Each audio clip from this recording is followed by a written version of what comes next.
ரொம்ப நாளாக புட்டு செய்யலாம் புட்டு செய்யலாம்னு சொல்லிட்டு யோசிச்சுட்டே இருந்தேன்னா அப்புறம் அதை செய்யறதுக்கு டைமே இல்லை.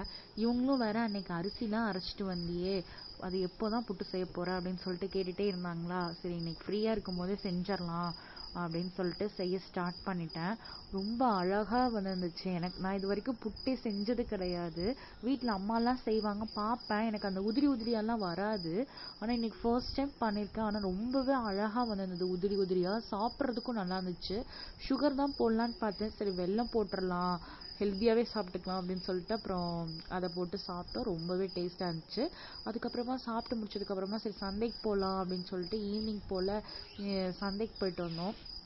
காய்கறிலாம் பயங்கர ரேட்டு, எதுவுமே கம்மி கிடையாது, எல்லாமே ஓவர் ரேட்டாக இருந்துச்சு. கேட்டால் பொங்கல் வரப்போகுது அப்படி இப்படின்னு சொல்லிட்டு இருந்தாங்க. தக்காளி மட்டும்தான் கிலோ 20 ரூபா அப்படின்னு சொல்லி விற்றுது. ஒரு இடத்துல 15 ரூபான்னு சொல்லி விற்றாங்க. அப்புறம் 15 ரூபான்ற இடத்துல மட்டும் தக்காளியை வாங்கிட்டு பூவெல்லாம் வாங்கிட்டு அப்புறம் வீட்டுக்கு வந்துட்டோம். வீட்டுக்கு வந்தோடனே என்னோட வேலையை நான் ஸ்டார்ட் பண்ணிட்டேன், பூ கட்டலாம் அப்படின்ட்டு. அப்புறம் ஒரு வழியாக பூவையும் கட்டி முடிச்சாச்சு. இந்த டேவும் சூப்பராக போயிடுச்சு.